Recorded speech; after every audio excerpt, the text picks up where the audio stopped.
Good morning, everyone. This is meeting number 17 of the Standing Committee on Public Accounts, Thursday, June 2nd, 2016.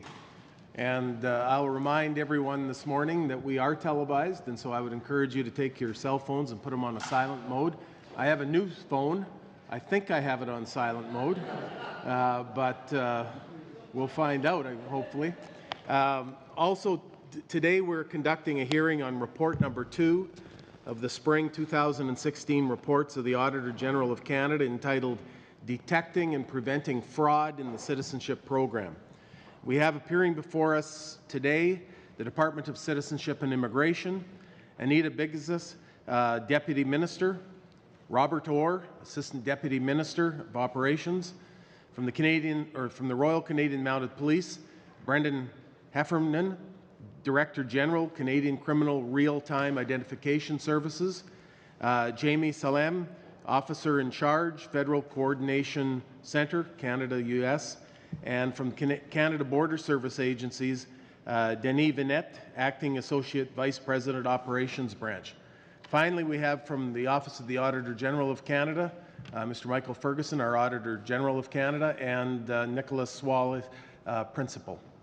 We have an opening statement from each of our 4 witnesses, and so I will now ask Mr. Ferguson, the Auditor General of Canada, to proceed with an opening statement. Thank you. Mr. Chair, thank you for this opportunity to discuss our 2016 spring report on detecting and preventing fraud in the citizenship program. I'm accompanied by Nicholas Swales, the principal responsible for the audit. In our audit, we examined whether Immigration, Refugees and Citizenship Canada had adequate practices to detect and thereby prevent fraud in adult citizenship applications. We looked at practices intended to ensure that citizenship applicants met the program's residency requirements, that they had no criminal prohibitions, and that they were permanent residents of Canada. Après avoir examiné divers contrôles importants, we looked at several important controls designed to help citizenship officers identify fraud risks. We found that these controls were inconsistently applied. As a result, certain people were granted citizenship based on incomplete information or without all of the necessary checks being done to meet residency requirements. Certain individuals sometimes use an address that is known or suspected to be associated with fraud. Although the department had a database to help it detect the use of such problem addresses, we found cases in which data entry errors and inconsistent updating prevented officers from having accurate or up-to-date information about these addresses. In addition, even when information was available in the system, officers did not always act on it.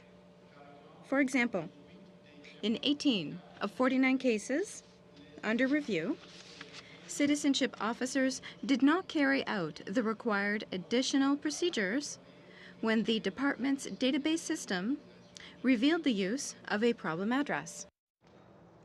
Another method of simulating residency in Canada is by altering passport or visa stamps to reflect shorter or fewer trips, thereby increasing the number of days an applicant appears to have been present in Canada.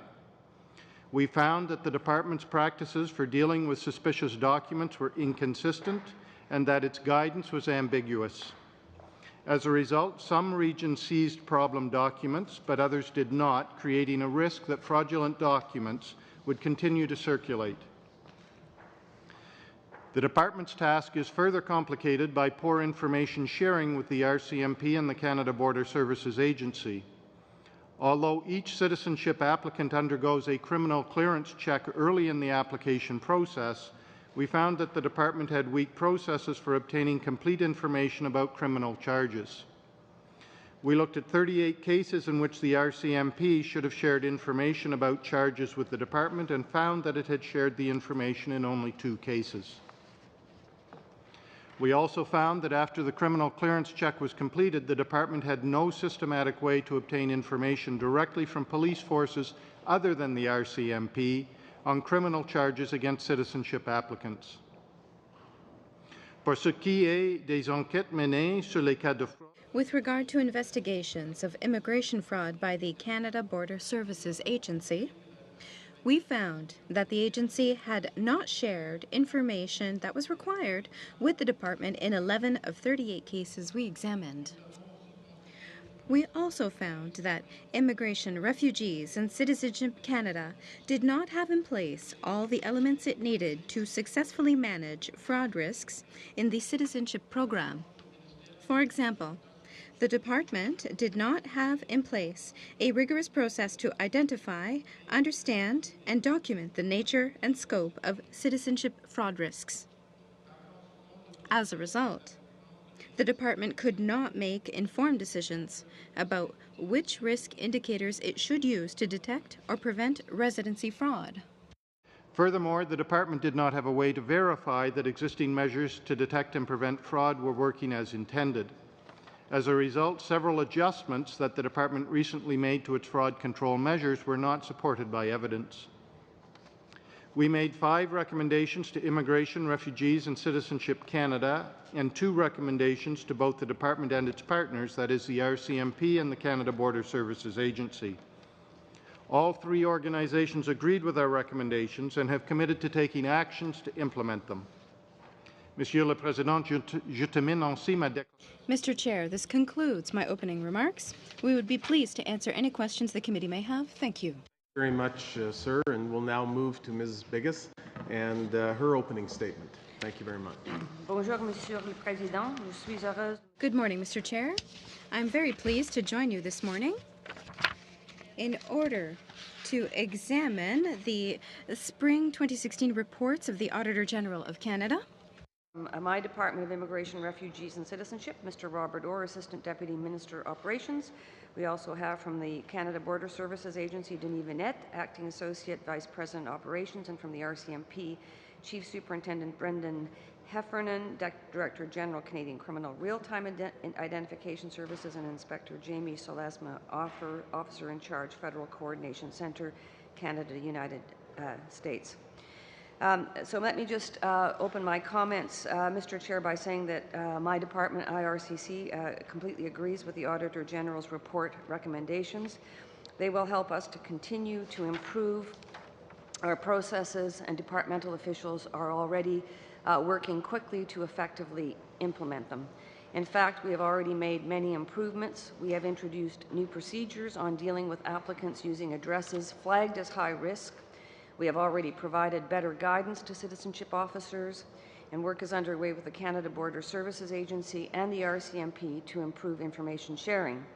Bill C-6, which is before Parliament now, also proposes amendments to the Citizenship Act, including a new authority to seize documents. We have a new framework as well in place to identify and manage fraud risks in the citizenship program. Je tiens à vous indiquer que le ministère a fait un examen. I would like you to know that the department has thoroughly reviewed all cases that the OAG flagged to determine if fraud may have occurred. As a result of this review, the department has opened an investigation into 12 cases. In addition to the controls examined in the Auditor General's audit, the department has several other fraud controls that are an integral part of the program. For example, all citizenship applicants aged 15 and a half and older must pass a criminal and security clearance check in order to be granted citizenship. The immigration history of all citizenship applicants is thoroughly reviewed. Applicants with identified risk indicators are given closer scrutiny.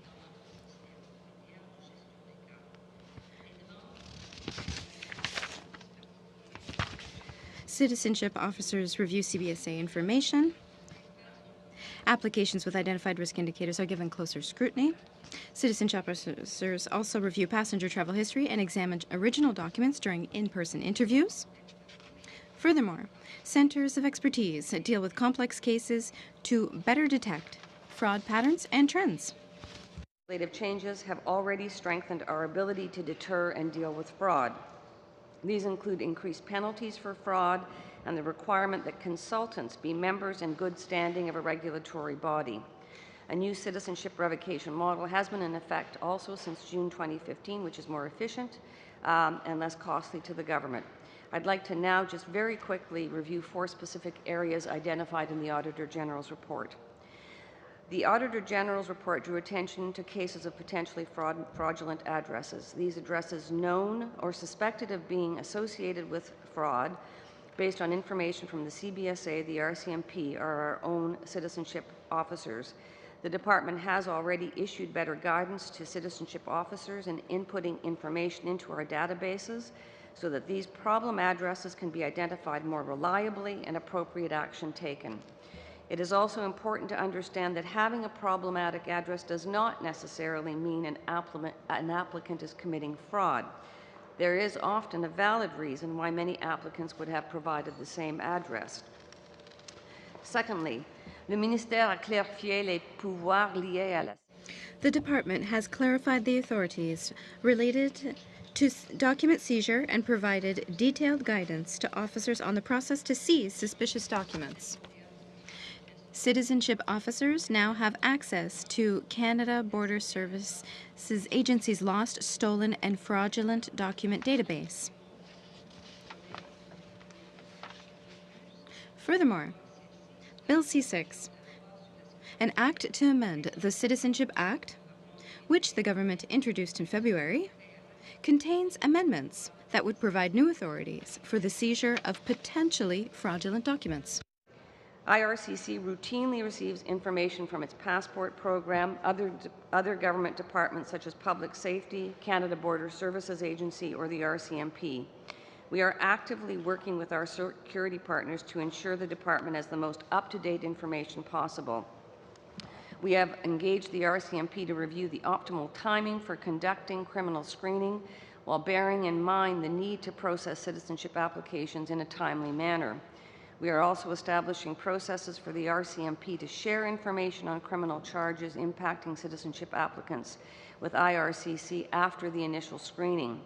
IRCC and the CBSA have also clarified the legislative authorities supporting the required information sharing needed by our Department for Citizenship Act eligibility decisions and will develop processes for sharing information on immigration fraud, and this will all be completed by December 2016.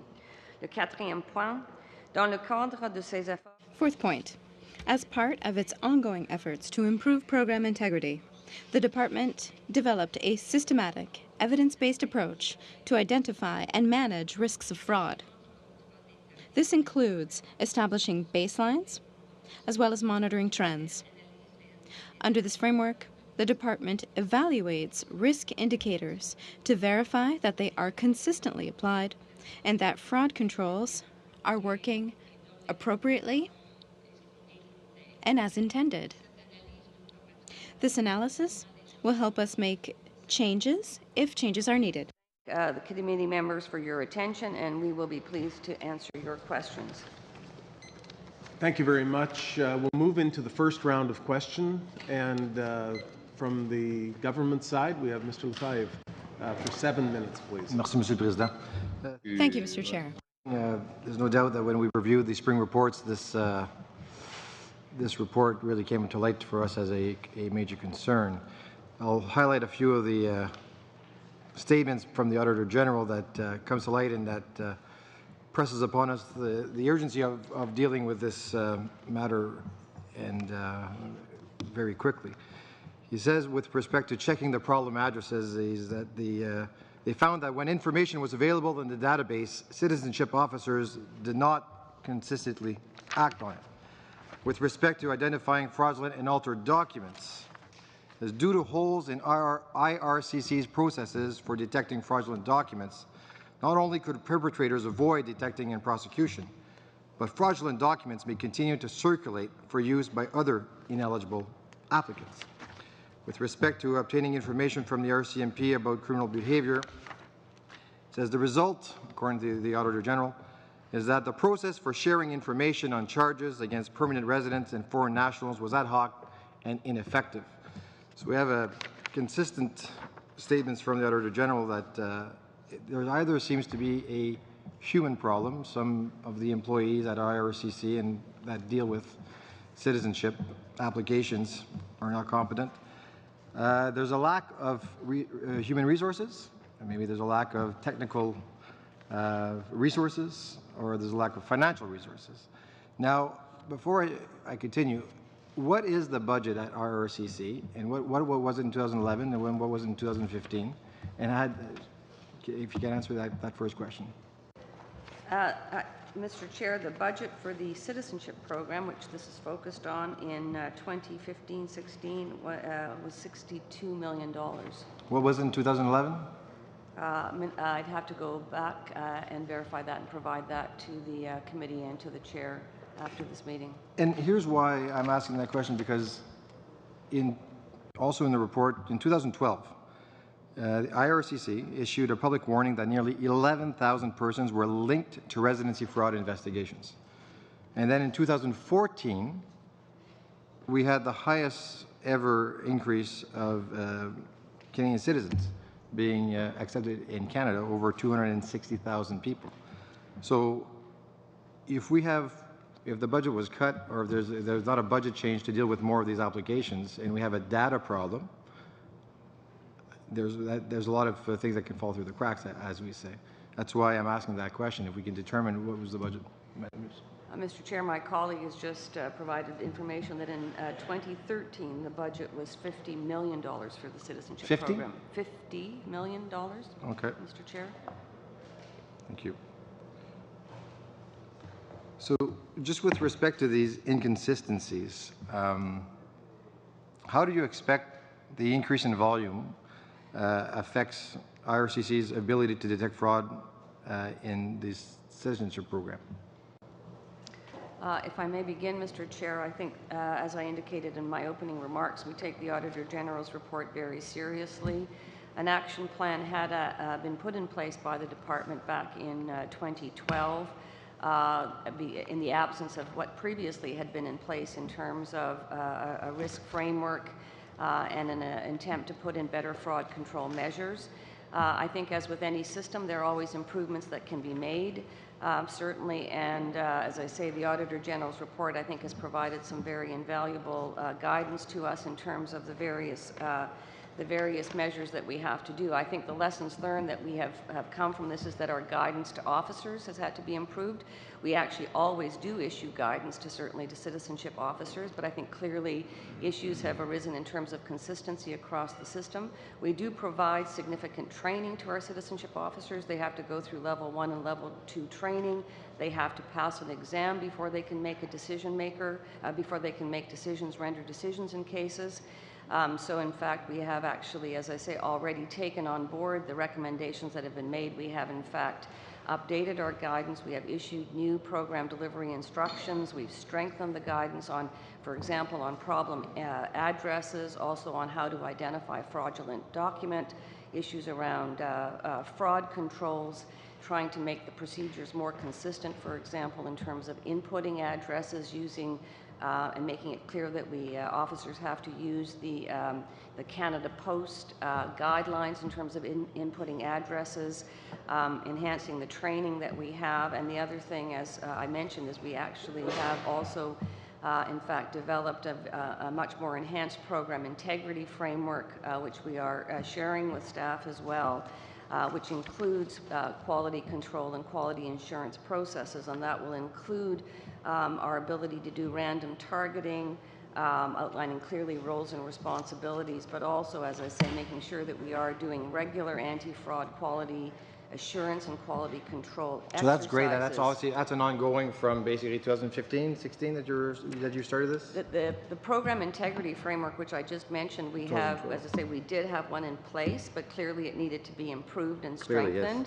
And as I say, we've taken on board the recommendations of the Auditor General in that regard, and so moving forward, that's in fact what we intend to do, as I say, to have regular quality control, quality assurance exercises to see if our risk indicators are appropriate, whether in fact we need to, in fact, as I say, modify our procedures and the training that we provide to staff. Because here's my major concern is that if in your report that you did in 2012, you issued a public warning that nearly 11,000 people were linked to residency fraud. Have you done another report? Have you done another investigation since 2012? Work is continuing in terms of the cases that were identified back in 2012. Many cases have been either abandoned or dropped or withdrawn. Because, in other cases, because why would that be? Either the conclusions were such that there were no further issues, so investigations were dropped. As we mentioned, in the case of some problem addresses, it doesn't necessarily mean to be necessarily the case that fraud is being perpetrated. One of the issues in our programming that we have when we have newcomers who come to Canada, oftentimes they actually reside in temporary residence, and this is particularly the case with refugees. So there's temporary housing that individuals will move into. And so, as I say, you will see the same address recurring, which is why we do a whole comprehensive address history when actually an application comes forward, to sort of be able to kind of get to that very point. Thank you very much. We'll now move to the opposition, to Mr. Genereux. Vous avez 7 minutes. Merci beaucoup, Monsieur le Président. 7 minutes. Thank you very much, Mr. Chair. I'd like to come back to the issue of addresses, problem addresses. The Auditor General's office indicated clearly in the report that there were many problems when it came to identifying those addresses. In your report, Ms. Biggins, there were often valid reasons that explained why many applicants would provide the same address. Could you explain how applicants could be using the same address? I'm trying to understand how that could happen. What are the valid reasons to explain that? As I was just indicating in the previous question, that it is often the case when newcomers, particularly refugees, come to Canada, we work through settlement organizations, and they actually have temporary housing, temporary apartments, temporary housing that is made available for newcomers until such time that they can find permanent accommodation, permanent housing in the locations where they are. And so, as I say, we always ask for an address history when someone applies for citizenship, and that is for the entire period of residence of, as I say, in this last case, 6 years. So you will actually oftentimes see that the same address has been identified because of the fact that, as I say, newcomers have actually gone into this temporary shelter, temporary housing that is being provided by settlement provider organizations. So it doesn't necessarily mean that there's been fraud that has been committed, but the fact that you actually have a common address that is used for newcomers coming to Canada. I don't know, Mr. Orr, if you have anything to add to that, but I think that's certainly a common reason why we would see the same address recurring. Yes, I think it could be, as the Deputy Minister outlined, that's the main reason. Also, people arriving who are not refugees, consultants who may have organized their arrival and so on may use the same accommodation, or other immigrants may recommend a particular address. This is a good place to live, and thus the same people go to the same addresses. So it's quite normal and quite explicable why certain addresses continue to appear. On sait que dans les derniers mois, en fait particulièrement. We know that since Christmas, many refugees have been lodged in hotels. In that case, is it the address of the hotel that's indicated in their file? How does that work? Yes, that would be the case. They must identify the address for normally 6 years before they apply. And so there can be no breaks during that period. So if they're in a hotel, that is the address they would give at that time. Okay, merci. Monsieur Ferguson. Mr. Ferguson, since you tabled your report, have you had the opportunity to observe or to verify what has been implemented by each department? I don't know if you've gotten any feedback since then? No, la seule chose c'est... No? The only thing is what we have today. We have the action plan from the department. However, we have not had the opportunity to examine that action plan or to evaluate it. Est-ce que c'est prévu, à quel moment c'est prévu que... When will this plan be reviewed? When will checks be made when it comes to what's being implemented throughout the department? À notre part, la façon dont nous effectuons une telle... The way that we conduct such a review is with a follow-up audit. However, up until now, there is no plan to conduct such a follow-up audit. However, the office may consider conducting a follow-up audit at a given point in time in the future. But there's no set calendar, something already established in order to put pressure on departments, in order to make sure that what the department said it was going to implement has actually been implemented. We very much agree that a report is good, and it's fine to indicate that one agrees with it, but it doesn't mean that everything's actually going to be implemented. In my opinion, it is the role of this committee, for example, to obtain the action plan from the department and other organizations, and to ask questions about that action plan. As I mentioned, there is the possibility of conducting an audit in the future, but in the short term, the most important aspect is for this committee to ask questions of the department about that action plan. Par rapport au plan d'action, Mme Bigus, When it comes to the action plan, Ms. Biggis, in your opening remarks, you said that you accepted the Auditor General's report and that you were going to implement recommendations. Have all of the actions proposed by the Auditor General been implemented?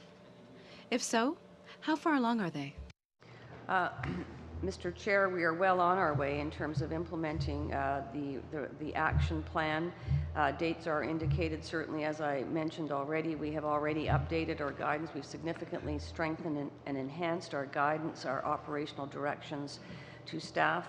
There's other work that is currently underway, certainly the work with the RCMP and with CBSA on information sharing. We have already been in discussion with officials of those agencies in terms of clarifying the issue of authorities. We clearly recognize the need to update our memorandum of understanding on information sharing.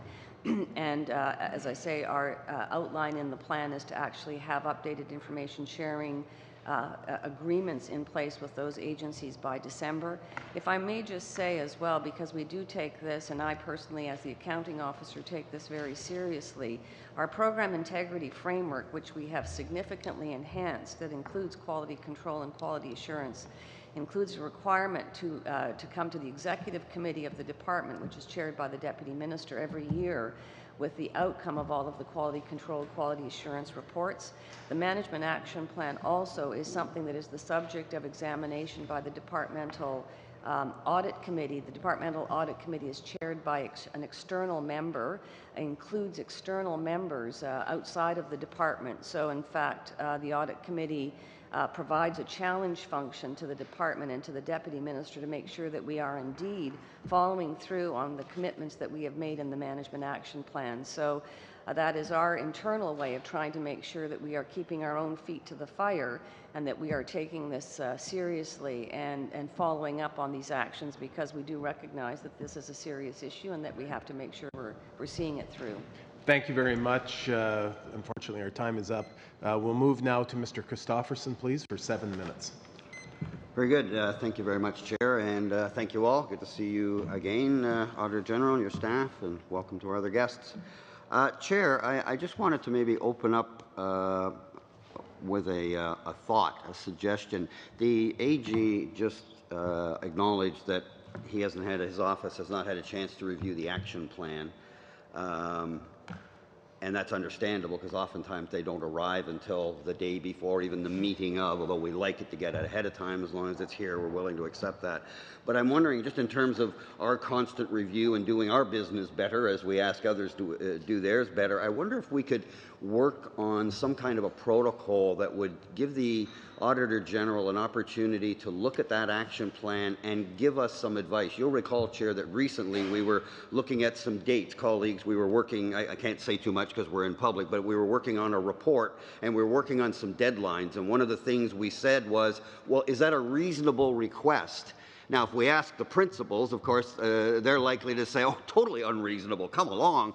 And yet we don't have the expertise. And so what we did was we asked our staff to contact the AG's office to see if they could share an opinion with us, which they did, which was valuable. So I'm just wondering if maybe in the future going forward, if we could talk about some way of doing that, even and working with the Auditor General's office, because I know they got tons of work too, but even if it happened after this meeting, but before our report deliberations, if we could just get in it, because my experience, 12 years on this committee, we've come a long way on the action plans, but there's still a lot of the minutia in the action plan where it's hard for us to evaluate whether or not the department is giving us a we're serious about this deadline, or whether, hey, look, if we can swing an extra 6 months, let's grab it.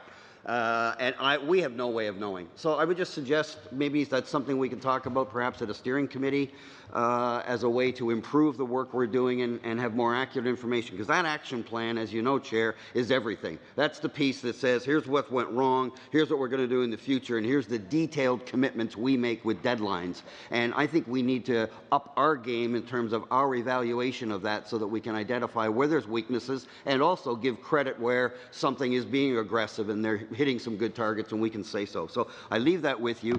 I also wanted to say at the outset to the departments that are here, I got to tell you, ordinarily the Auditor General goes out of his way to at least sprinkle in the report a couple of nice things, something that you're doing right, to show that he's providing a balanced view. That's not in here. I didn't see anything in here where the AG said, well, you know, however, you're doing this good or that good, or we can do. So, like, this is a huge problem. And the other thing I want to say in the preface, and I realize I'm using a lot of that time, but that's fine. I believe these things are critical to what we're doing here. The previous government made a big deal, as they should, about security and safety.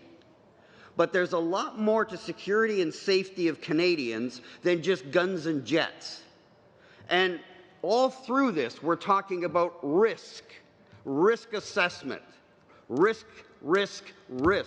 And it's like fail, fail, fail. So it's fine, you know, for governments of the day to pound their chest and fire up the bands when the troops and the jets all head overseas. But, you know, security is also the detailed, boring work of making sure you're following processes. That didn't happen very well here at all. And again, I remind the department in front of us, through you to everybody else in government, that we're coming after you in terms of data. The Auditor General has pointed out to us that we've got excellent systems after decades of perfecting them, to our credit, but the data is not always being provided totally, accurately, up to date, and there's a woeful inadequacy in terms of analyzing that data. And we're finding that rift throughout this report also. And I bring to your attention that the Auditor General pointed out that the department created an electronic repository of program integrity exercises that's available to all the IRCC staff. However, the OAG contends that although this repository includes data from 250 exercises, their results have not been analyzed to determine if any adjustments to fraud controls are needed. I'm not an auditor. My sort of common sense question is, you collected all that information from 250 exercises and nobody thought that maybe we ought to analyze it? Somebody, please? Mr. Chair, in terms of the issue of risk analysis, I mean, our risk criteria that we have used is based on very extensive work that we have done, basically not only getting feedback from RCMP and CBSA, but also from our own officers in terms of the information gleaned from refusals and from revocations.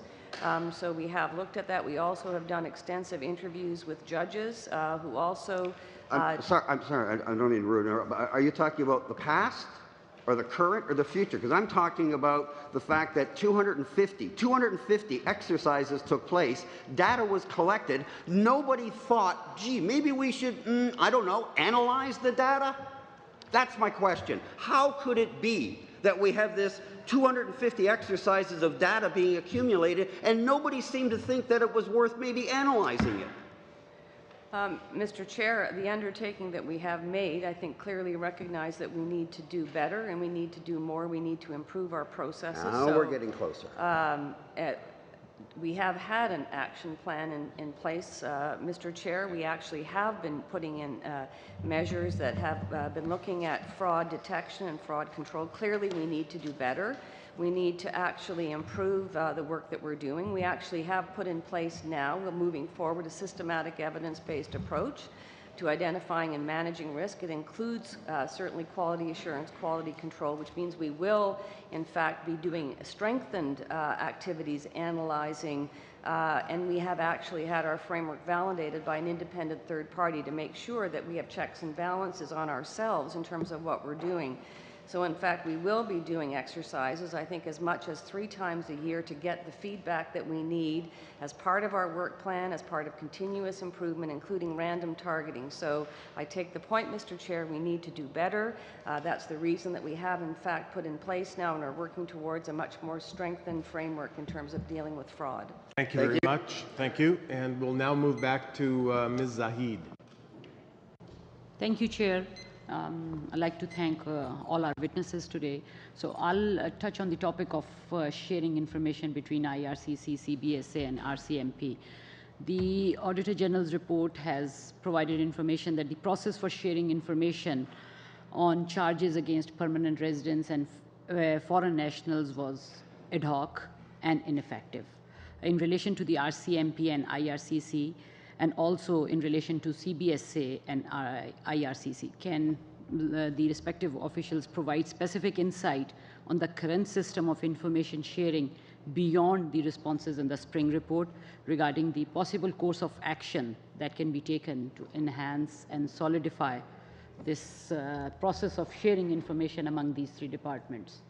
Perhaps I'll just open, Mr. Chair, and then turn to my colleagues by just saying that we do actually and have always done criminal security and immigration clearance checks, certainly as part of the citizenship process. I think there are issues in terms of the timeliness, in terms of when we receive that information.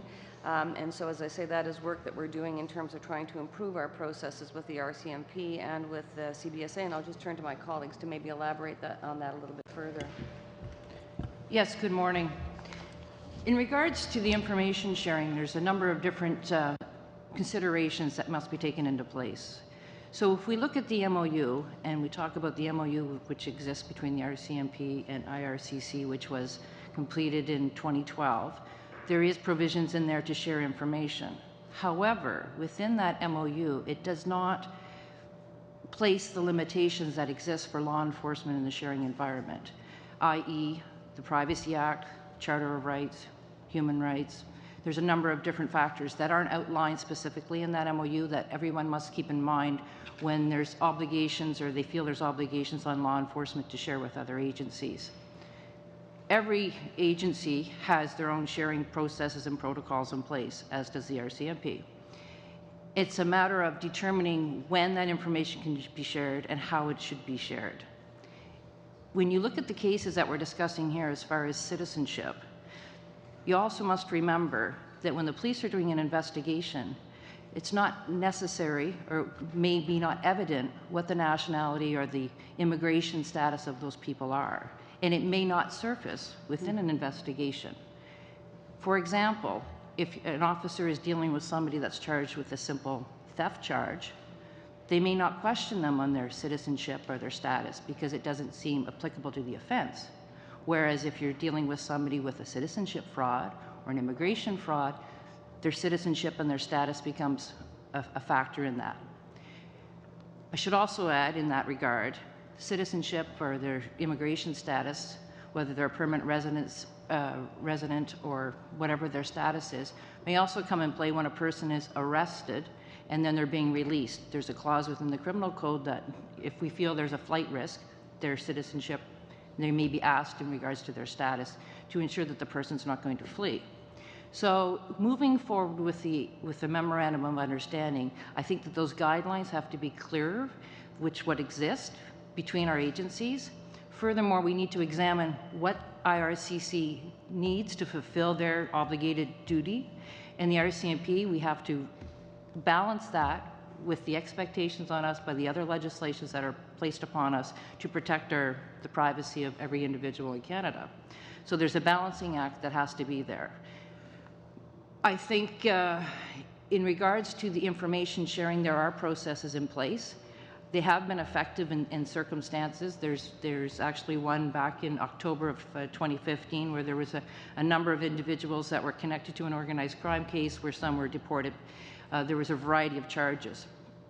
It should also be mentioned that in the scope of investigations that citizenship fraud or issues with fraud may not just necessarily be the sole purpose of that investigation. It may stem from bigger investigations. That's the last one where it was a huge, very complex organized crime file.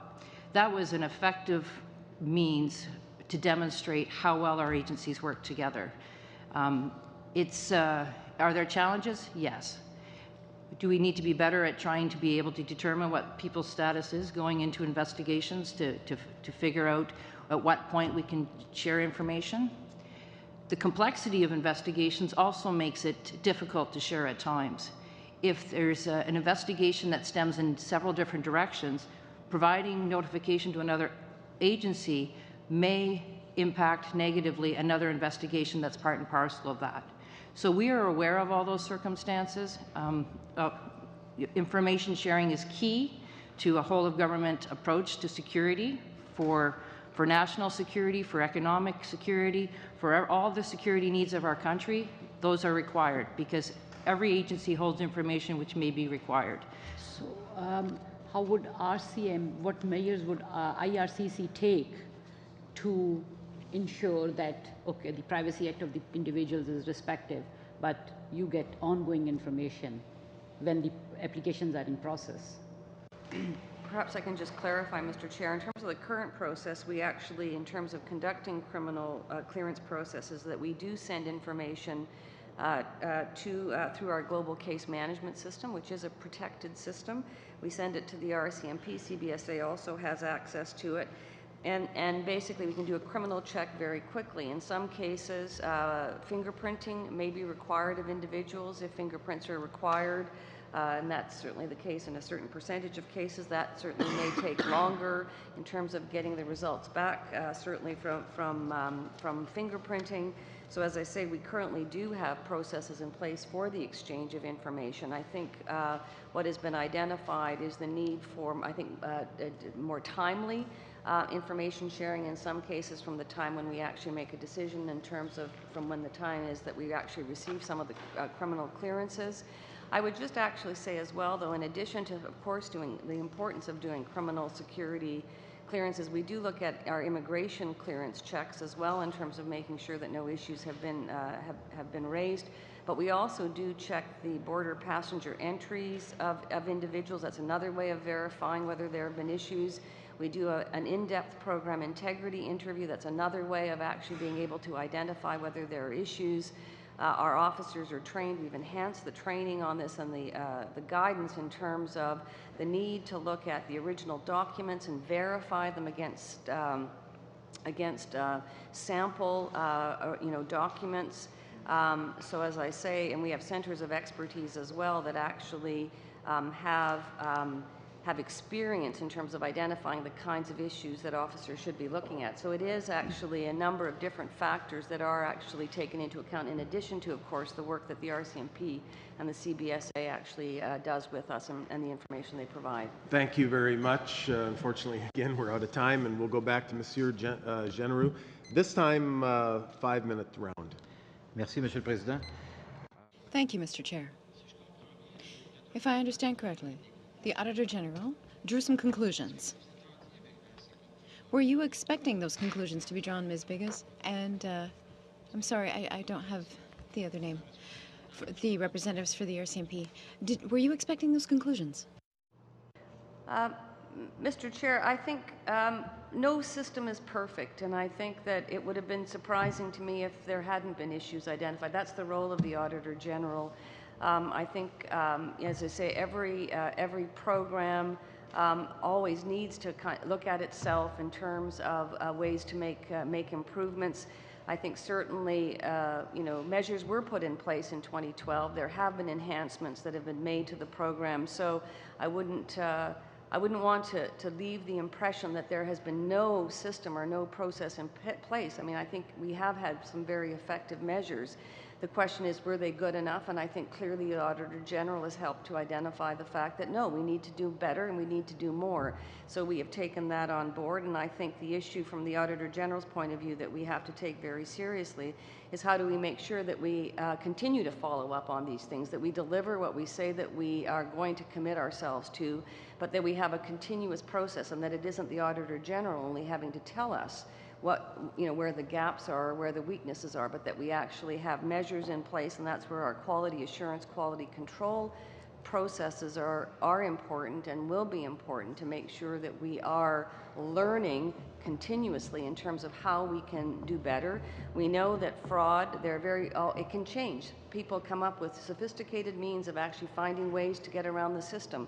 So we actually have to make sure that we keep on top of that and make sure that we're always making our system responsive and sensitive to that. So that's... Au niveau de la GRC, au niveau du partage des documents et de la vitesse. When it comes to sharing information with the RCMP and the speed with which that is done, do you agree with what the report concluded?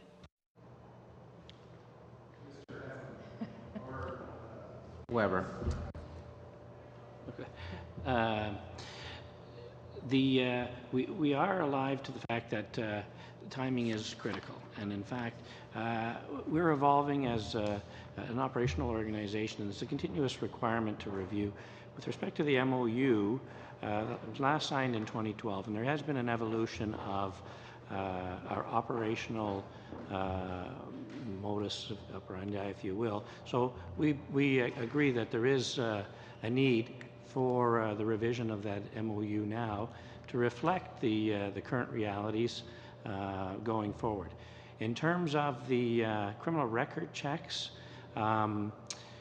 that was actually pointed out as something that is working well within the Auditor General's report. What the issue in respect to that is now is the timing. When is it best to commence that activity, or possibly commence it twice, at the front end and the back end, and in order to better meet the needs of the citizenship program. So we have met since the report came out, and we welcome those recommendations, absolutely. We've met with our colleagues at IRCC, and we have a continuous dialogue going forward to meet our management action plan of determining the most effective times to do those checks. It's important to note that the checks themselves are a point-in-time check. So it's what's in the system at that particular time. We do it once, and then there may be police interaction or charges laid subsequent to that before the citizenship application is processed. So we have to find that most effective spot within the process, and we are working with our colleagues at IRCC because there are a number of sort of competing interests along that process flow to citizenship that we need to determine when is the exact best time to do that, and we're getting very good guidance from our colleagues at IRCC. If I might just add as well, one of the issues which has reduced the risk to a certain degree on the criminal checks, which are going on well, is the processing times. Citizenship application used to take 2.5, 3 years to be processed. New applications are now being processed in less than a year, which means when we do the criminal check, there's far less time for something to happen. Est-ce que vous trouvez que c'est, excusez-moi, est-ce que vous trouvez que c'est encore Excuse me. I agree that's an improvement, but do you think that that's still long, in your opinion? Do you find that's still too long? Of considering is when is the best time to do that. We think we had been doing it early in the process. We think it may be possible to do it a little bit later. We're reluctant to do it twice in the process because about 10 to 15% of people have to go and provide fingerprints, which is a fairly onerous imposition on these applicants. So we would like to do it just once, but at a time when it's effective and at a time we think we can manage the risk appropriately. Thank you very much, Mr. Orr and Mr. Genereux, for your question. We'll go to Ms. Shanahan. Thank you, Chair, and thank you to the witnesses for appearing this morning. Because of course we're here. It's not to prevent people from coming to our country. We would like to welcome people to Canada, and yet for all the people who go through the proper procedures and are doing it legitimately, anytime there is a case of fraud. And certainly a serious threat to our public security, then that endangers the potential for other new Canadians to come here. So I'm trying to get a grip on, what is the process like? It sounds to me like it's largely organic, and I'd like to understand that a little bit more from Mrs. Because what does a typical application process like? Is it one agent who's charged with processing the applicant from A to Z?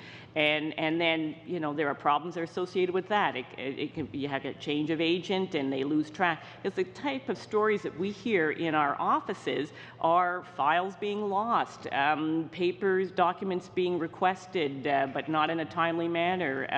And that leads to not just frustration, but genuine hardship for people who are trying to come. At the same time, I'm not at all an advocate to rush application processes, so I'm even a little concerned that we went from 2.5 years to less than 1 year. That seems to be, I don't know if that's the kind of quality improvement that we're looking for if people are getting through the cracks. And I'd also like you to address the issue of fraudulent consultants, and maybe some of our security witnesses can deal with that. So, Mrs. Beekes? Perhaps I can start off in terms of and ask Mr. Orr to fill in the details. When individuals, of course, submit their applications, they're paper applications that are submitted. And applications are then sent to our case processing center, which is located in Sydney, and information is input into the system, into our global case management system.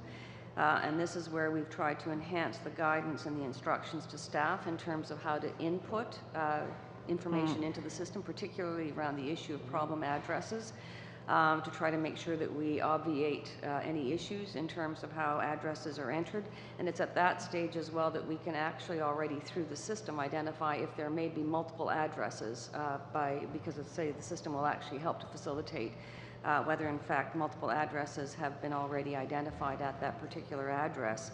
So as I say, the information is input into the global case management system. There is a process of sort of risk triaging. We have risk triage criteria that have been identified already that we work on some time ago to triage cases in terms of being able to identify whether some cases are more complex, not routine, where more issues may be flagged. For example, if there's a problem address that's identified, if it's a more straightforward case, then it actually can be referred back to the local office, and the local office then can actually go through the process. As you know, that a knowledge test is administered, so in terms of completing an application, an applicant has to, of course, pass the knowledge test. There is also the language requirement. There is an interview, an in-depth interview that also is undertaken, and so in a straightforward case, then the decision is rendered. In a more complex case, as I say, it will go to a higher level decision maker in the local office, where you would actually have a more in-depth program integrity review. If an issue has been identified in terms of, for example, with respect to a problem address, potentially it is referred to what we call our case management branch. They have an expertise in terms of looking at following up on problem addresses. Okay, so excuse me if I interrupt. So it seems to be following not necessarily a linear, but a sort of circular path where the documents are going, or the file is going from one person to another. Is there at any step kind of an aggregating of the risk factors where we're trying to track, like, is there a systematic way of tracking? There's one thing to track an individual application. It's another thing to be recognizing where there's systematic risk. Well, as I say, I think certainly our risk triage criteria that we use at the front end, and we're actually doing more work in terms of looking at our risk indicators up front already, is trying to make sure that we can identify low risk lower risk cases, more routine cases where there may be not issues versus complex cases. So they're kind of two different pathways that an application may follow in terms of process. Clearly, more complex cases where issues have been identified go through a more rigorous process. And in fact, as I say, that's where we call on our case management branch, where we may have to, in fact, refer cases further to the RCMP, for example, or to CBSA. So, as I say, there is a sort of two different pathways in the process. Bob, Mr. Orr, you may want to add to that. So very quickly, Mr. Orr, if you're going to. Just a couple of points in this, keeping in mind that this is a program where the acceptance rate is very high. It's about 93% acceptance rate. We have about 2% who are refused for knowledge and language, about 1% for residency, about 3.4% abandon or withdraw their application, and then there are a couple of hundred who are refused for criminality, and that's sort of pretty average on where it goes, but that might help to situate the program and how we process. Thank you very much. We'll now move back to the opposition and to Mr. Polyev. You have 5 minutes. In paragraph 7 of the Auditor General's presentation, it says, and I quote, we looked at 38 cases in which the RCMP should have shared information about charges with the department. We found that it had shared the information in only 2 cases. Goes on, we found that after the criminal clearance check was completed, the department had no systematic way to obtain information directly from police forces other than the RCMP on criminal charges against citizenship applicants. I'll start with the second part of that quote. How hard is it to get records of criminal charges related to citizenship applicants from police forces? Mr. Chair, and I can certainly ask my colleagues at CBSA and the RCMP to respond further, but certainly as soon as we actually have an application and we enter the information into our global case management system, basically it is then actually referred to the agencies, and in fact we're able to receive criminal security clearances almost immediately. As I indicated, if in some cases we require, and there are 10 to 12% of cases that actually require fingerprinting, then that process does take somewhat longer before we can actually get a clearance. But perhaps my colleagues can respond further. With respect to that process, so as Madame Bigus mentioned, that originally the checks come into us through the Global Electronic Messaging and Document Exchange Service, which is a name-based application. We filter that, once we receive the name, date of birth, and some other biographic information, we filter that through 2 processes. The criminal name index, which is the criminal record check, if you will, and then the persons checks through the CPIC system. If the name and date of birth and other biographic information meet a certain threshold through an algorithm that we have within the system, if it's below that, it's a negative. We respond immediately that there's no information available in our databases for this particular purpose. If it is above that threshold, then it's inconclusive. So we need to go back to the applicant and ask them to send in a set of fingerprints, because we apply with every criminal record that we have in our database. The criminal record itself is matched to a legally obtained set of fingerprints, which are obtained under Section 2 of the Identification of Criminals Act.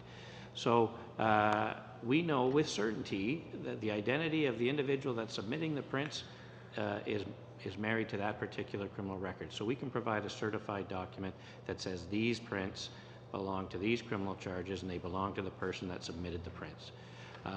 And that does take a little bit longer. The applicant is, when we send back the initial response that said we need prints, Immigration Refugee Canada provides a letter to the individual instructing them to go to a police service or an authorized third-party agency to submit the prints to us. They have up to 30 days to do that. or they need to require an extension from IRCC. In some cases, there's information contained in the criminal record holdings that requires follow-up from the police services. The police services themselves provide that information into the system. It's their information. Sometimes we have to go to them and say, is this information releasable, depending on what it is. So it can take a little bit of time, but essentially the process is a name-based check is done first. Depending on the information that is derived from that, a subsequent fingerprint check might be required thereafter, and then the conclusive results are sent back to either the individual, or if he signed a third-party waiver, it goes directly to IRCC. How does it differ from a normal criminal background check that an employer or a nonprofit organization would do on an applicant? It doesn't vary that much. It's a similar process. It's what we consider a civil check, so we don't retain those prints either. Once we have fulfilled the process itself, those prints are eliminated automatically. What information that we provide back, IRCC has the opportunity through the CPIC system and CBSA to do a more fulsome review of that particular information. An employment check for a company, they don't have that opportunity.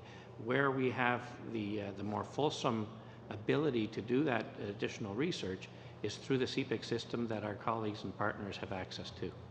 Thank you very much. Sir, I'll move back to Mr. Area, please, for 5 minutes. Thank you, Mr. Chair. I would like to continue what my colleague Pierre was asking about. I'm really concerned after hearing the witness from RCMP, Ms. Jamie Salzman, that number one, even now, after so many decades, RCMP is still saying that they are going to look at what IRCC's information requirements are. She did also mention that the complexity makes it difficult to share information. And she also quoted the privacy laws, the Charter of Rights, and other things that make it difficult. In fact, she accepts that there are challenges. So that leads for me to conclude that there have been cases, I don't know how many, that the criminals have actually got the citizenship in Canada because of the lack of information sharing between the police forces and IRCC. Can maybe Ms. Anita Biggers can highlight, are you sure that RCMP knows all your requirements? Clearly, we've been, Mr. Chair, operating under an understanding with both of the security agencies. It has become apparent that there needs to be clarity in terms of being more explicit in terms of what our requirements are and our processes for the exchange of information, clarifying certainly in terms of the authorities under which we can do so. Certainly, our system that we use, the global case management system, is a secure system, certainly. The global case management system you mentioned, which you apparently thinks is so good when it comes to CBSA. What the AG found was that they have not been very good in updating the GCMS, and even the response you have provided is that, given the necessity of protecting the integrity of ongoing investigations, blah blah blah, agency will develop the process. Still, there is no commitment from CBSA to update your database system. The commitment that we actually have in the management action plan, both from my department but also from the agencies, is that we will have in place by December. Work has already been taking place, but that we will finalize that in terms of the clarity by December. I'm sure that you are very clear that it will be done by December, but their commitment is that they are talking about subject to the necessity of protecting integrity of ongoing investigations, things like that, which is not very clear. They are not clearly committing that they will be able to provide all the information you need. Maybe we can ask CBSA to explain on that. Thank you, and good morning. It's a pleasure to be here. Certainly, we can give you our commitment at the agency that we do want to respond, and we have accepted the Auditor General's report, his observations, his recommendations. We are committed to working with IRCC to bring about some clarity, some national consistency in terms of the information that's required, the processes that must be utilized. But much like my colleagues have answered previously, we have to do so within the construct of legislation and the regulations within which we I work. have got only 1.5 minutes. If I can stop there, maybe, Chair, it will be good if RCMP and CBSA highlight or inform the committee through the clerk what are the statutory limitations they have in sharing the information, and then we can look at it, what best can be done to overcome those limitations. And maybe that, I don't know, if the AG's office can conduct an audit of the new citizens, the people who became new Canadian citizens during the last 2 or 3 years, and find out whether some of them have passed, even if because of the lack of sharing of information, the people who should not become citizens have indeed become Canadian citizens. Okay, then I could provide a response for you there. Sure. In regards to the different legislations, perhaps the word limitation is not best. It should be the word guide. They guide the agencies and how we, as agencies, we are compelled to protect the information which we have within our inventories or our databases, whatever, what have you. And when that information is shared, there's parameters that are there. I mean, those are parameters that are legislations. There's the Privacy Act. There's. But none of them should stop IRCC from getting the information and prevent some undesirable obtaining a Canadian citizenship. That is the primary thing So what I will say about the Privacy Act is there is provisions in there to share information when there's cases where it's going to be affect national security. You also. Yeah. We're up on time. I know the chair usually interjects at the end of the time, but I think in relation to what Mr. Arias is saying, we understand that there is always a risk when we share information. We get that. We also know that it can hurt an ongoing investigation. Are there real cases, evidence where by sharing information an ongoing investigation has been hampered or hindered or even taken place? In the context of the files that were examined here, yes. I'm not aware that that happened. No, but with in any files? Oh, I wouldn't be at liberty to speak to all files in regards to that. No, but is there is there a case? I mean, it's always, well, you know, we don't share information because it's a high risk of hurting the criminal investigation. But has that happened? In an organized crime file, it very likely does happen. It's those complex investigations where you have a number of different people that are being investigated. If you share in one forum, you're going to compromise investigations in another. The job of any enforcement agency is to ensure that they're fulfilling their obligated duties within the legislations that guide us or that we're compelled by. If there's issues, there's deconfliction that can result in that to decide what the best course of action is for the best result at the end, which would be to protect the security and safety of Canada. All right, thank you. We'll now move to Mr. Christofferson, please. Thank you. Enjoyed that line of questioning. Very good, thank you. I did actually want to start by throwing something positive out, just so it's not all bad, even though it seems to be mostly. The action plan, and we'll go through it in detail, and that's why I was particularly pleased with my colleague, Mr. Arias' analysis of one of the commitments that wasn't nearly as strong as he and I share that, believe it should be. But it is worth noting, Chair, that at least at a initial review, if I look at the target date, and unfortunately the public doesn't have benefit of this, but it's the action plan that states what the recommendation was, the response from the department, then what the implementation action plan is, the office that's responsible, and then the target date. And I must say that I was pleasantly pleased to see that there are quite a few completed and none of the deadlines, at least at first blush, seem way off in the future that you get a sense that somebody's running you around the block here. Like most of them are September of this year, good number of them are March of next year, December. So I was trying to find something positive, and that's what I could come up with. So that's as good as it gets. Take it.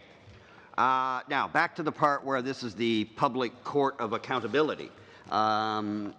I'm still not going to let go on trying to find out how some of this stuff happened. And again, it's dealing with information, maybe not data per se, but certainly information. And Chair, the Auditor General pointed out, and I quote, that the department changed some of the risk indicators for residency fraud without conducting any analysis to determine whether these changes would compromise program integrity or whether the applications that presented a higher fraud risk would still be targeted. The OAG contends that these changes, quote, that due to these changes, quote, significantly fewer applications were flagged as higher risk and given more in-depth assessment. So again, just from a practical point of view, you made changes to the process about potential fraud and risk, but you didn't do any analysis to determine whether or not those changes would actually do any good. So help me understand how we can get to that point in a department where you make changes in areas of risk. That's why I made the comment about guns and jets. You know, risk isn't always about that stuff. Sometimes it's this minutia little detail that is as important to keeping Canadians safe as it is approving multi-billion-dollar armament packages. And so I'd like to know how it is that you make changes to risk assessments with no evaluation. How can that be? Please. Mr. Chair, in terms of any of the changes that have been made, and I think what the Auditor General has pointed out is the extent to which the documentation on the files has not perhaps certainly described all of this, but any of the changes that had taken place in terms of risk indicators and risk criteria are based on the input and the work that we have with our own officers, also in terms of input that we receive from CBSA and from the RCMP, but also from judges who are on the front lines and actually do the extensive, particularly residence hearings, in terms of what they have in fact observed and identified in terms of the kind of issues that have arisen. So the changes that have been made to the system were based on that kind of a process where there has been input and intake from those who have been the closest on these things. Whether we documented it clearly is a gap that has not taken place, and that is the work that we are doing in terms of updating our risk indicators. We're evaluating them and actually putting in place a more rigorous documented process to make sure that we do so appropriately. That was incredibly defensive and didn't answer my question, ma'am. Thank you, Chair. All right, now move back to Mr. Harvey. Okay, well, first of all, I'd like to thank you all for coming. I have the utmost respect for what each and every one of you do, and I thank you very much for sharing your time with us here today. I just want to touch a little bit on my Mr. Aria's comments and Mr. Poilievre's comments, I guess Mr. Stofferson's comments too, in terms of information sharing, and my comments are going to be brief, and I just look at, paragraph 7 and paragraph 8, which Mr. Poilievre referenced in the Auditor General's comments, and the 38 cases of which only 2 actually had information that was shared that had been subject, that should have been able to have been shared on some level. From an outside perspective, it should have been able to be shared. And I think sometimes when we talk about sharing of information, sometimes it can be as simple as the not sharing of information. So identifying between departments and between organizations that there's information that's there that's pertinent to a case, but that can't be released at any one time, and making sure that each department is aware that information is there and that it would like to be released, but it cannot be released. There needs to be some collaboration between departments and recognition of what each department is trying to do in order to facilitate the common goal, which is to keep Canadians safe and to ensure that the people that want to become citizens of this country have the ability to do so, but at the same time protecting the citizens that are already here. And so I just think it's the same paragraph 8, you know, the agency not only shared information with the department in 11 out of 38 cases. Well, it's as simple as indicating that there is pertinent information that cannot be released at any one given time, but that when it's pertinent, when it's able to be released, it will be released, but that there is relevant information there that will affect a case, which is definitely going to change the direction in which somebody's citizenship case is going to go. And so I was just wondering if you would comment on that, Jamie, as to whether you think that's relevant, if you think that that's something that's possible, that departments do a better job of collaboratively working together. Because when I look at the 5 points that were brought up in the opening comments of Ms. Biggest, I just noticed that that's not something that was identified. There's not a clear definition of how we're going to move forward with information sharing between not only departments but between government agencies as well. And then I just have a brief question for Mr. Orr after. So, Mr. Chair, again, on the information sharing, can we do it better? Absolutely. I think it's important to understand too about investigations at what point somebody is charged. You have to understand the way the processes work within those cases. So at any time we could become in, and just for the simplicity here, I'm going to leave out the portion about, so somebody has had a criminal records check and they're negative.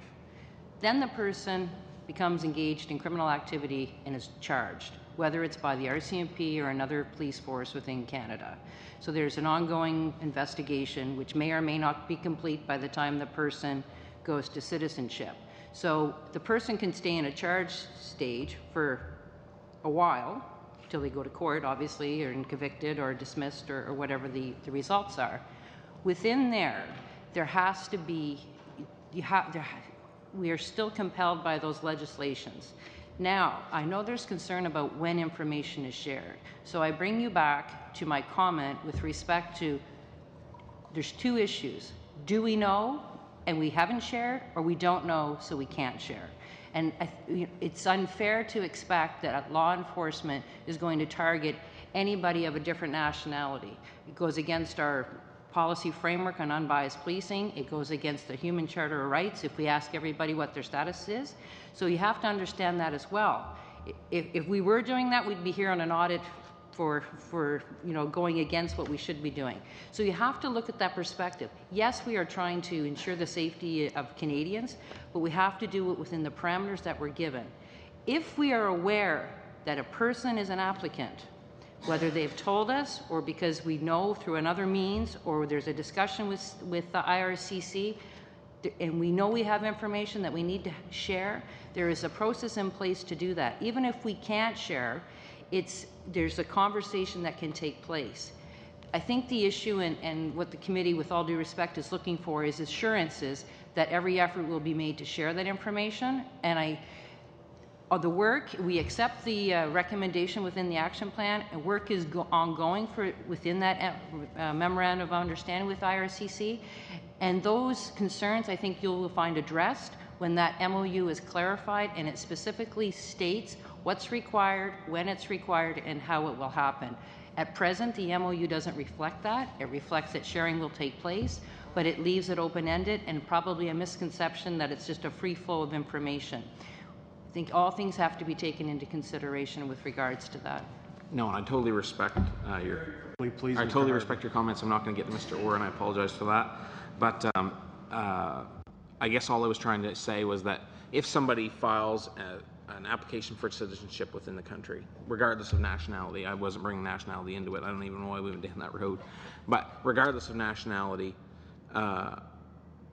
and after that they are flagged for criminal charges for something, then in my own mind, I believe that at that point, if somebody's flagged, there should be a common sharing system where if somebody's filed a citizenship application and somebody's filed on charges and it's put into a database, it should be automatically flagged it should show up that person has filed a citizenship application, and at that time a flag should go up to citizenship that there are charges pending against that person or an ongoing investigation, not necessarily indicating that the information can be shared at that time, but letting Citizenship and Immigration know that there are charges pending and that file does not move forward until such time as there is a resolution to the pending charges. That's what I'm trying to say. Is there anything like that now? So when somebody is charged or entering the CPIC system, the issue is we will not necessarily know what somebody's status is. If we have a question, we could refer the case to IRCC and perhaps identify the person, but... And all I'm saying is, regardless of what's existing today, I'm just indicating that should be something that we are moving towards. A system that's completely fully integrated, that allows the departments to cross-collaborate so that if somebody has a citizenship application that is pending, that it is noted in Immigration and Citizenship that there are charges pending, whether it's from CBSA or the RCMP or a different law enforcement agency. Thank you very much, Mr. Harvey. We'll now move back to Monsieur Genereux. 5 minutes. Thank you, Mr. Chair. My question's for Mr. Ferguson. This time, with regards to fraudulent documents or potentially fraudulent documents. Suspect documents. You drew some conclusions in your report.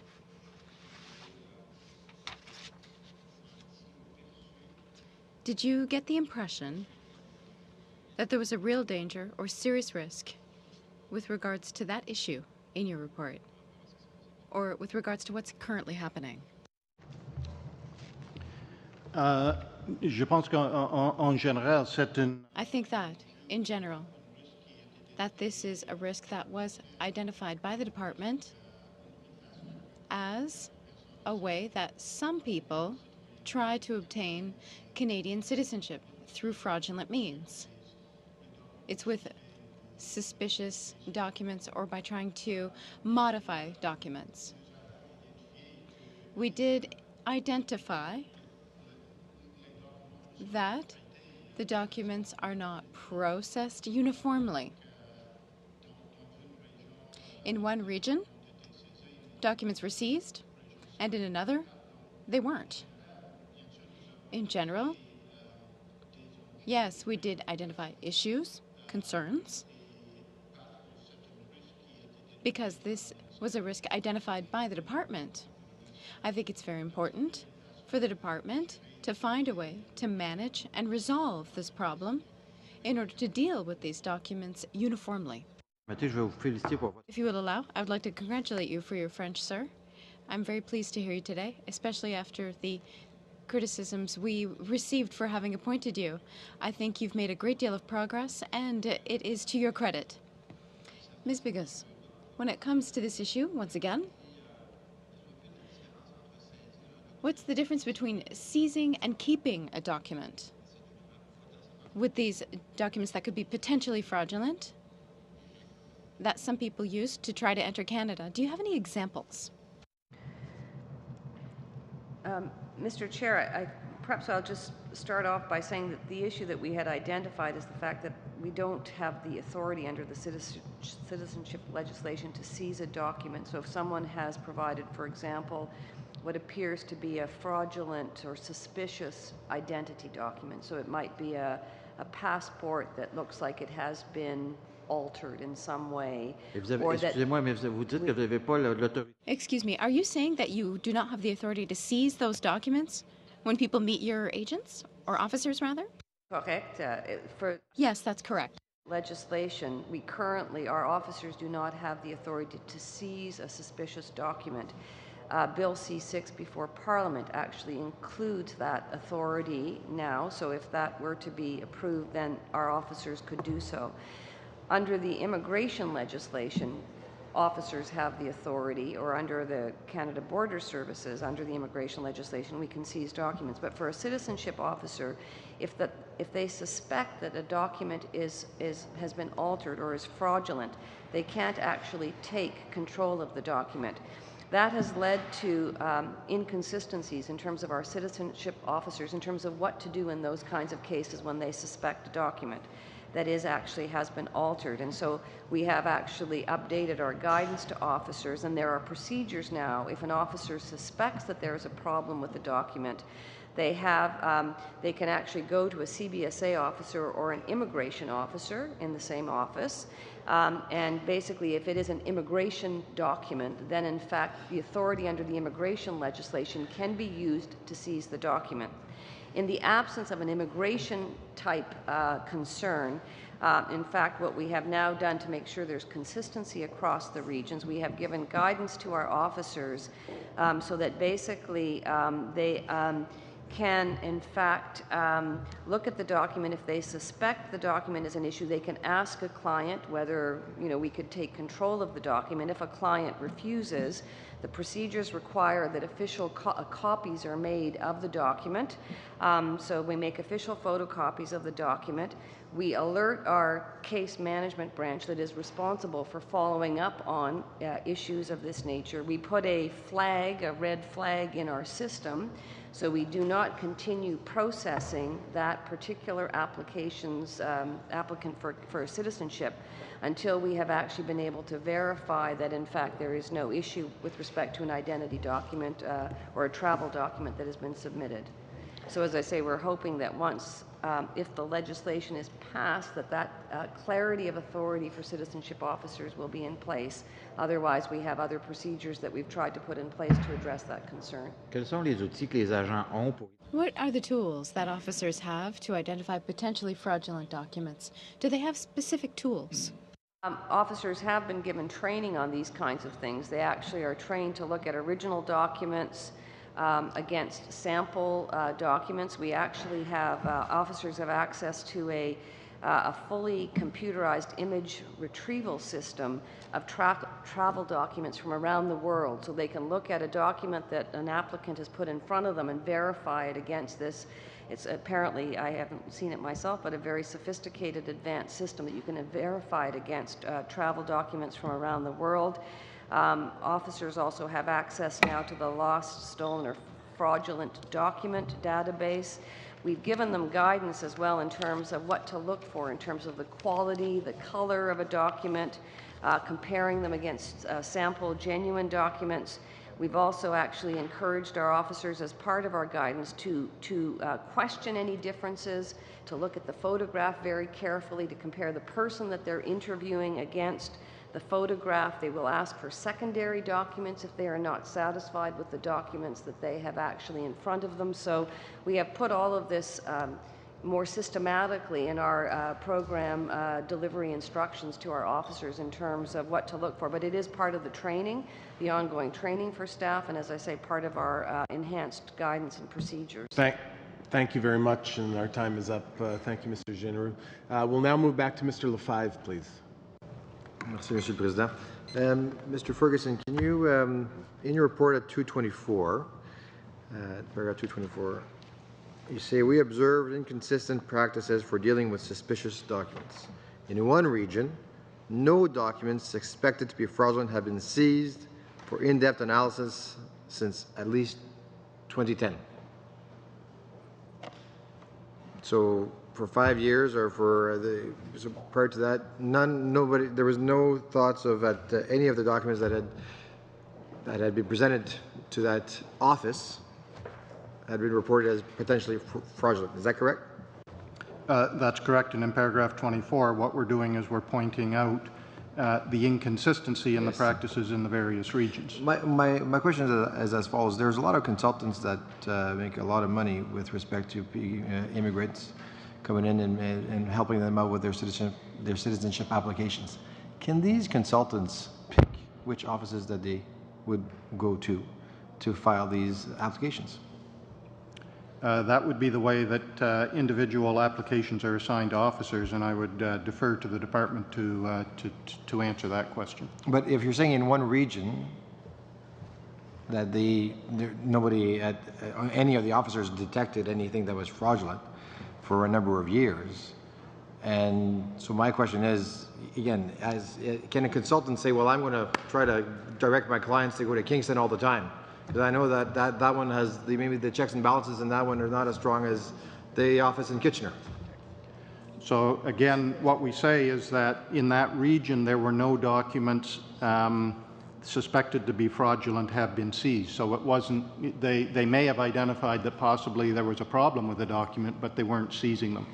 In terms of whether somebody can choose, which immigration or citizenship office to go to, again, I think that's something that the department would be in a better position to explain how those files are assigned to citizenship officers. Very quickly, Mrs. Biggers, can you Mr. Chair, just so as in my previous answer, I think as the Auditor General has stressed, that although the region didn't seize the documents, it doesn't mean to say that the officers didn't go through the full process.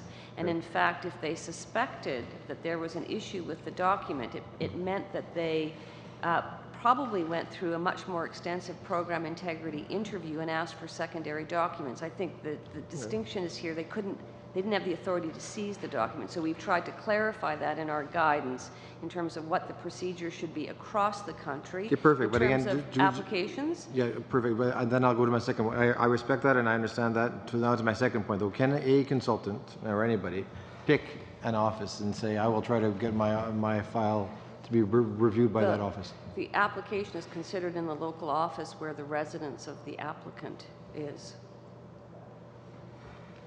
Okay. So basically, if my address is in Kingston, I have to go to that office. All of the applications are input in Sydney, but as I say, I'm sorry? All of the applications are input into our system in Sydney, but in terms of the actual receipt of the applications and the interviews, that could be done in Toronto if that's where the individual is resident, or it could be in Vancouver if that's where the applicant is resident. So it depends on where the applicant resides. Okay. Just very quickly after that, though, in your recommendation, in your response to the recommendation with respect to,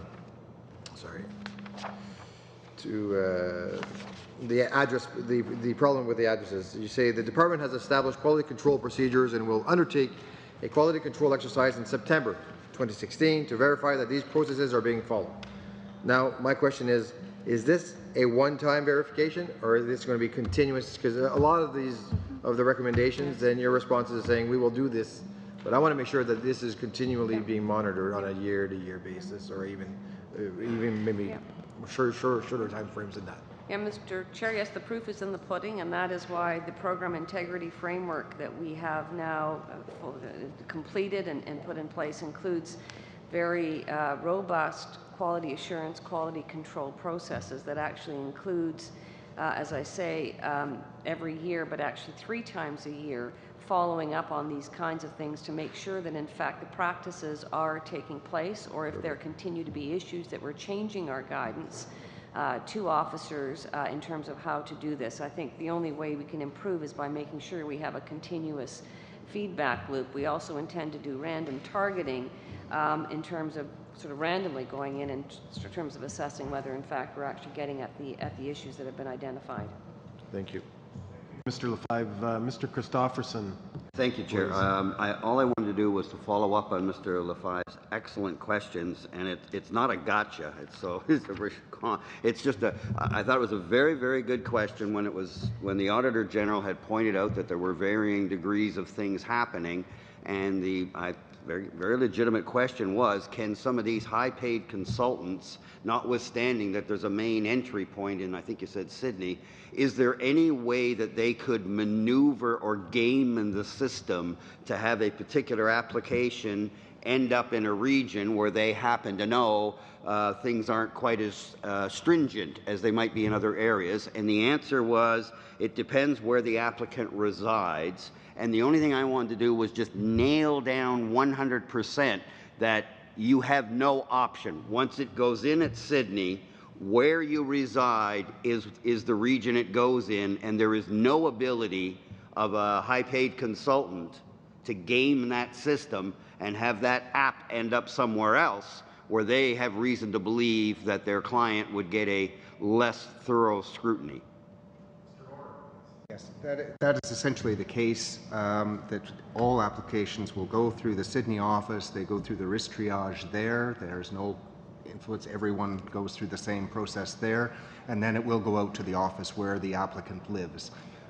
Regardless of a request to go one place or another, it goes where the applicant lives. And it can't be moved. And I think yes. Well, if the applicant moves, then we might do it subsequently. But I mean, the reason for that is because they must do the knowledge test and the interview, and thus it is important to have the file where the person is, so that we can do that. It's also perhaps worth pointing out, C-24 did ensure that all consultants must be in good standing with the regulatory body as well. And so that was a change which happened in 2015, and so it did perhaps reduce some of the risk in that area. I'll be more comfortable that because I have a lot of Hamilton Centre. I deal with a lot of these kind of things. I'll be more satisfied when the AG gets a chance to go in there and find out how well that's working. So I hear what you're saying, but what I'm hearing is that the very legitimate concern I thought that my colleague Mr. Lefebvre raised. There's no need to be concerned about that. You don't sense that there's any way that system can be gamed as a result of what we've seen identified by the Auditor General. Is that correct? That is correct. Very good. Thank you. And I just wanted to clarify, thank you, and thank Mr. Lefebvre for an excellent train of questions. We'll go back to Mr. Genereux, please. Madame Bigus, vous avez dit tout à l'heure... Ms. Biggis, you mentioned earlier when I asked a question about the seizure or keeping potentially suspicious documents, fraudulent documents. What are the tools? I asked you about the tools that staff had access to. You said that there was one thing that you had never seen. Was it a program you had never seen yourself? What was that? Multiple tools, Mr. Chair. The reference that I made in particular was to an advanced computerized, I think it's called Edison actually, computerized image retrieval system, and it actually is a system, electronic system of travel documents from around the world. And so in fact an officer can actually verify a document that they have in front of them against a very accurate, I haven't seen the system myself, but apparently a very accurate system that can actually verify. You never seen it? You never seen it? I haven't actually had the opportunity, but I will certainly, Mr. Chair, Mr. Orr has, but... Peut-être que M. Horp nous a aidé. Maybe Mr. Orr can help to describe exactly what the system is. I'm just trying to understand. I want to make sure I understand this tool that we're talking about. Well, I think this is an international tool which Canada has access to, and what it basically does is outline the security features of passports of most countries of the world, so that if you've got a document in front of you, you know that you can look at this particular feature to see whether it's correctly done or not. And so it's very useful in that respect when you're not sure whether the document you have is genuine or not. Okay, so but it's not a magic bullet. All of these things, all these tools have to be used in combination to determine if a document is fraudulent or not. Okay, donc c'est un des... Okay, so it's one of the tools. It's not the tool. There are many tools. When it comes to seizure or keeping a document, Ms. Bigus, you answered that it's possible for officers who work in the same office, if your officers cannot seize the document, immigration officers can, or the RCMP. I'm not sure if all the offices are shared. Is that what you were saying? Or is it like that all over Canada, in all of the offices where you have officers from different departments who work together? I'll ask Mr. Orr to respond in detail, but we do actually, in fact, our presence often, we are, in fact, in close proximity to access CBSA or RCMP officers. And as I say, if the issue in terms of the suspect document is an immigration type document that's been used for immigration purposes to Canada, then the authority, the legal authority, would exist under the Immigration and Refugee Protection Act, and that's where we would call on our CBSA or one of our own immigration officers, not our citizenship staff, but our immigration officer, to actually then exercise their authority under that legislation to seize the document, and perhaps you can provide details on that. Yes. I'm not clear. I mean, it's, as the deputy outlined, so we don't have the authority under the Citizenship Act, but we may well under the Immigration Refugee Protection Act. And so if there is something we can link to immigration, and that's often the case, then we may be able to seize the document under that authority. It may be done by one of our immigration officers, and within our department, the immigration officers and citizenship generally are co-located. But if it needs to go to CBSA, in some instances we're located, more often than not we're not. C'est quoi le pourcentage des bureaux au Canada où il y a un What is the percentage of offices in Canada where they are shared? Immigration and citizenship within our department, it would be, I'm just guessing here, but it's close to 100%. And with CBSA, then it's rather a different number, and I don't know what that number would be. If I were to put forward this, is there less risk when offices are shared? Does that reduce risk that officers or people who are in possession of potentially fraudulent documents, the fact that you are able to seize them if immigration officers are there, does that reduce the risk of fraud, potentially? I think we've got to distinguish between the risk of fraud and seizing documents, which is just one small component. Je vous donne l'occasion de le préciser, là. I'll give you the opportunity to specify. Because I think that the issue that the Auditor General quite rightly identified was not seizing documents on a consistent basis. Having that ability with an immigration office present, yes, that would reduce the risk in that particular area. Whether they're separate or not in terms of identifying fraud, I don't think it has an impact because there's so many different elements that we look at in detecting fraud, which we do on a regular basis, that having the immigration does not have an impact there. Thank you very much, Mr. Rourke. We'll now move to Ms. Zahid. Thank you, Chair. My question is for Ms. Because you touched briefly about Bill C-6. Bill C-6 gives officials new power to seize documents they suspect may be fraudulent. So it is unusual that this provision was more explicit before. So can you please discuss a little bit more in detail how these new powers will help combat fraud in the citizenship program?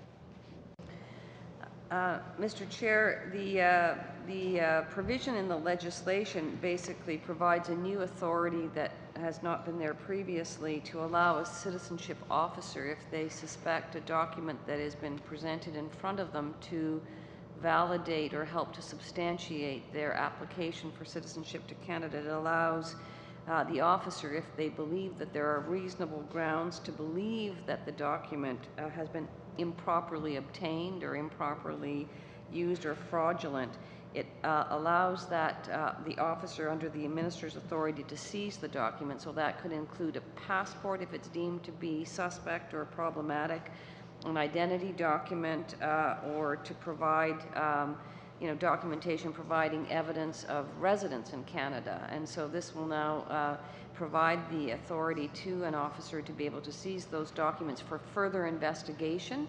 Doesn't necessarily mean to say that the individual has committed fraud, but it allows the documents to be held, to be investigated further to determine indeed whether in fact a fraud has been committed or not. Okay. Further to this inconsistent and not accurate data, you mentioned that you have asked the officers to adopt the Canada Post way of posting. So do you think that this entails the implementation of a uniform method of data entry to prevent discrepancies in the address? And if not, are there any other specific measures which you will be taking to make sure that you have consistent and accurate data entered? Certainly, in terms of the guidance and the instructions we've sent out to staff, we've been very clear in terms of before entering a new address, number one, to make sure that there isn't already another address entered into the system, to see if another address already exists, so we're not entering multiple addresses. So doing verifications of that, so the instructions are very clear in that regard, but also when they enter a new address that it has to use the Canada Post guidelines, so that in that sense, and as I say, we'll be following up on that to make sure that the procedures are being followed so that it's consistent in terms of how we actually capture whether it's an apartment at the beginning or at the end, and so as I say, so it's standardized across the system. So how will this be made sure that that is followed? Again, as part of our quality assurance, quality control processes, those are in fact the kinds of things that we will be following up on to make sure that we are in fact addressing the problems that have been identified in terms of the way addresses are being entered into the system. Thank you. I'll share my time with Ms. Shanahan. Yes, and thank you, Chair, and I'll be glad to continue on that because when we're talking about a data entry problem, it seems incredible in this day and age that we would be there. You've mentioned that you are that the officers are trained and they're offered guidance, but where is the performance measurement to make sure that indeed the guidelines are being followed and that this is being properly executed? We're talking about paper applications. We're talking about a very subjective manner of dealing with hard data. Mr. Chair, in addition to the enhanced or improved guidance and operational instructions that we've sent out to the field, we do actually have regular, with our citizenship staff, regular working group meetings. We actually have monthly conference calls.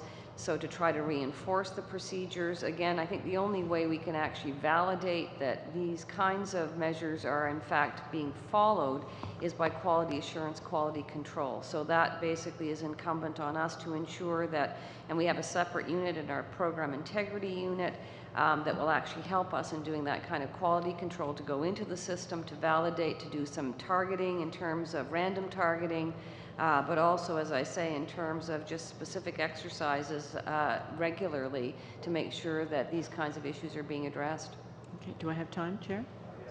Yes, and that is actually, thank you for referring to the quality assurance framework, because that's a finding that the Auditor General had when we're looking at the sections between 2.48 and 252, 253, around the risk indicators, how they were originally defined, that they were insufficiently defined, there wasn't enough evidence. Human error, I would think, would be a big one there, because that can lead, it's not deliberate, but it can lead to a fraudulent application being ultimately processed. So please talk about how you have improved your risk indicators.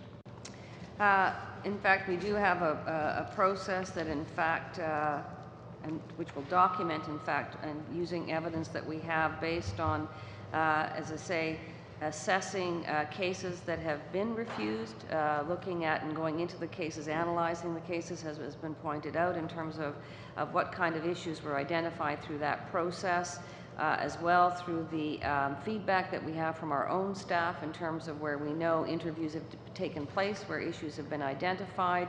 Again, input that we receive from CBSA and RCMP, so we will actually substantiate sort of our risk indicators based on that kind of evidence documented, and the intention is that we will be evaluating and reevaluating the risk indicators on a much more regular basis, but also documenting it and then establishing a baseline as well, so that that's again another issue that was identified, that we don't actually have a baseline to compare how we're doing.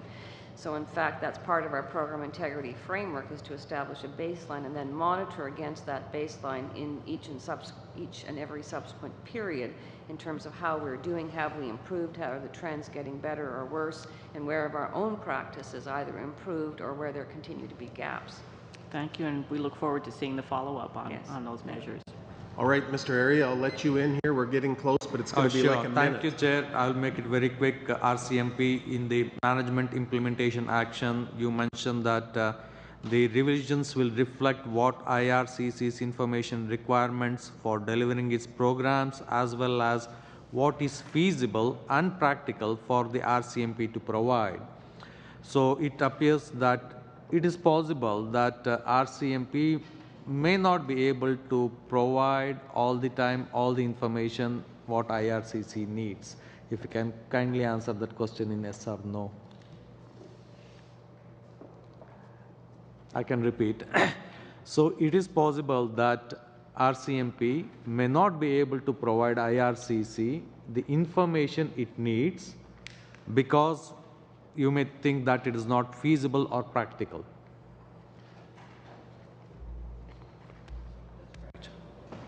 That's it. Thank you. Thank you.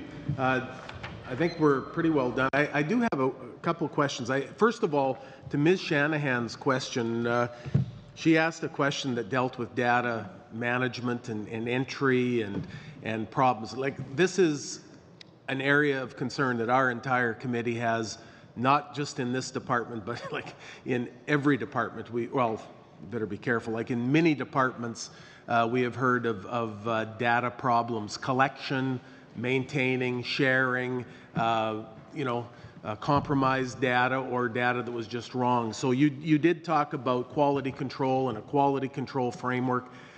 Thank you for doing that, because I got a feeling when we have to draw up a report, we certainly will be talking about data control, and you may well expect that we will be asking that question about the quality control framework that you're going to put in place and the measures that you have to make certain that that it is functioning properly. But I want to go back to a question that was fairly early on, and the Auditor General,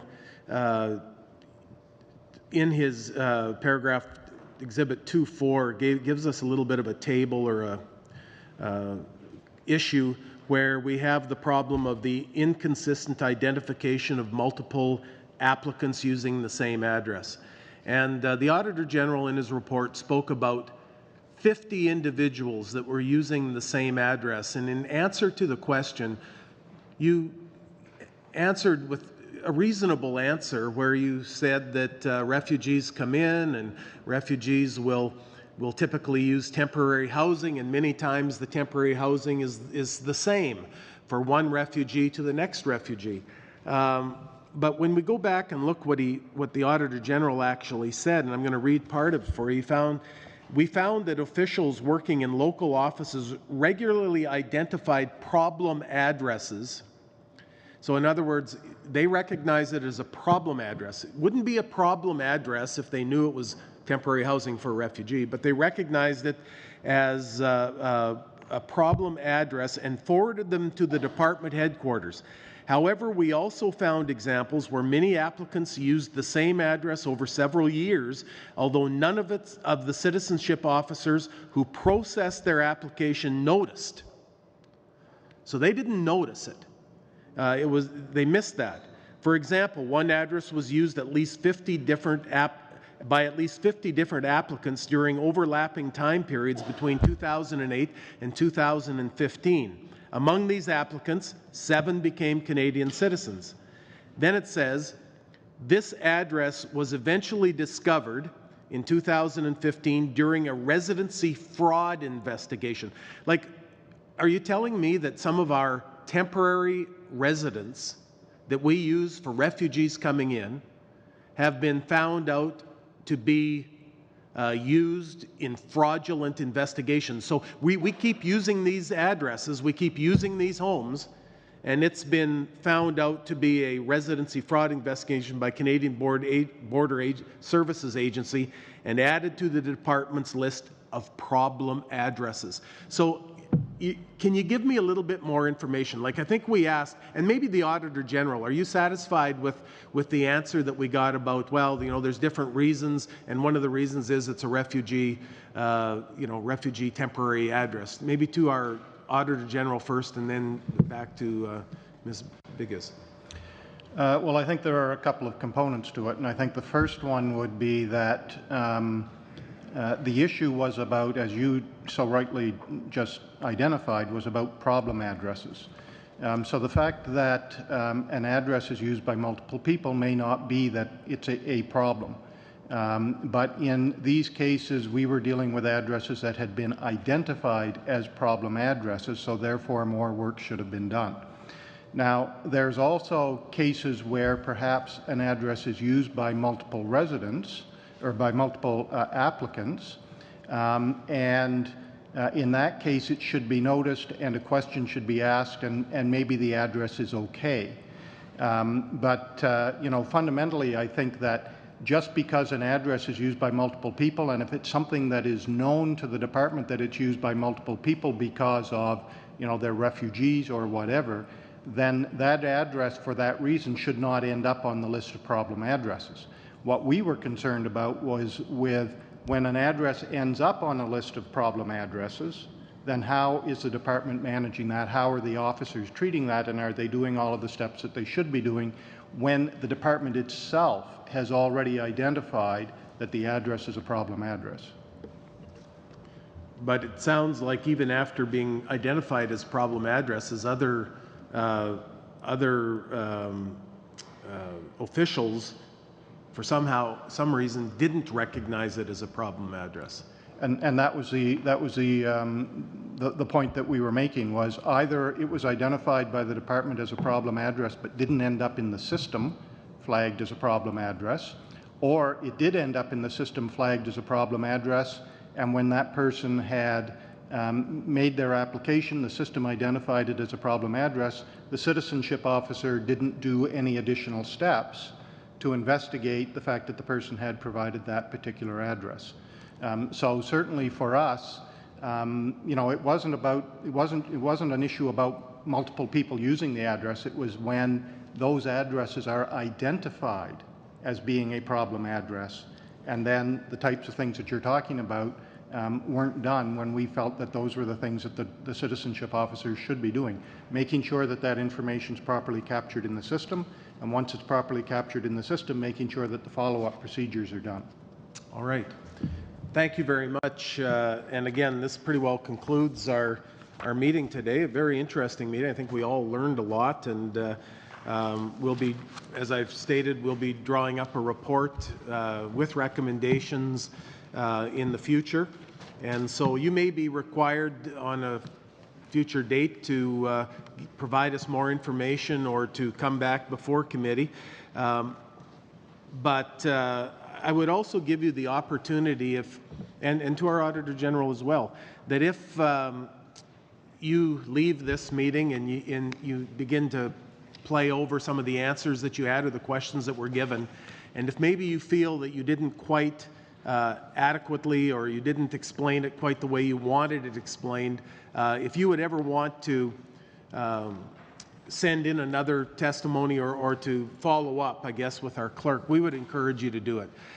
We will always check when we're going into a report if there's any added information. So if there's other areas of concern that you had coming out of this meeting here, we would also love to hear that, and then we can follow that up in our report. This committee is the follow-up to making certain that departments carry through with their pledges that come out of Auditor General's reports.